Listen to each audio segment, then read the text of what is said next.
It's finally over. Rocksteady just revealed the 8th and final episode of their live service shooter and when we'll be able to play it.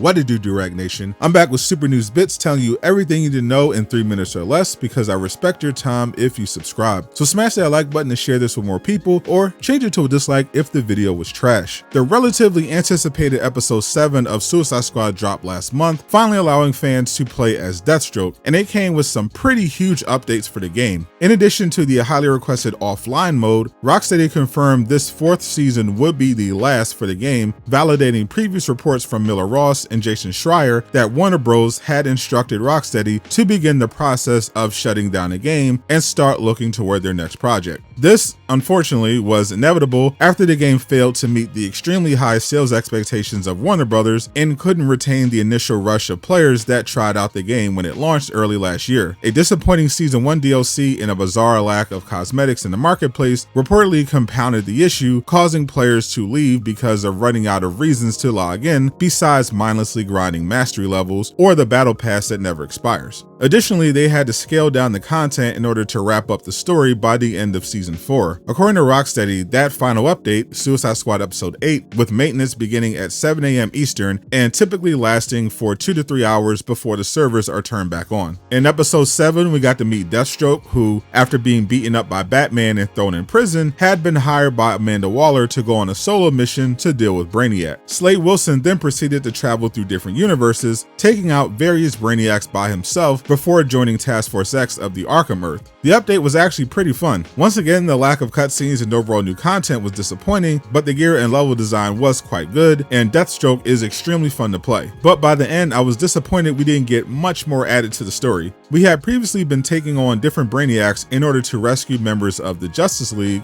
who were, unsurprisingly, alive the entire time and being kept by Brainiac to power his army and produce clones. So far, we've rescued the Flash and Green Lantern, which means we still have to rescue Batman and Superman in the 8th and final episode to complete the story. The real Wonder Woman was taken out by the fake Superman, but it's DC. I'm sure they'll come up with some way to revive her so that the game ultimately ends with the entire Justice League back in one piece and looking to rebuild the world after all the destruction caused by their capture. It would be very weird if episode 8 ends without at the very least a motion comic and a cutscene or two in order to give the game a proper ending. Unless they decide to retroactively make this game non-canon, it needs to end cleanly for Rocksteady to continue expanding the Arkhamverse, which is reportedly what is on the agenda. Rocksteady is returning to Gotham once again, as Warner Bros. Has made it clear they want a lot more DC games, specifically more Batman games, and at least one new one is already in development. Click the video on screen to learn more.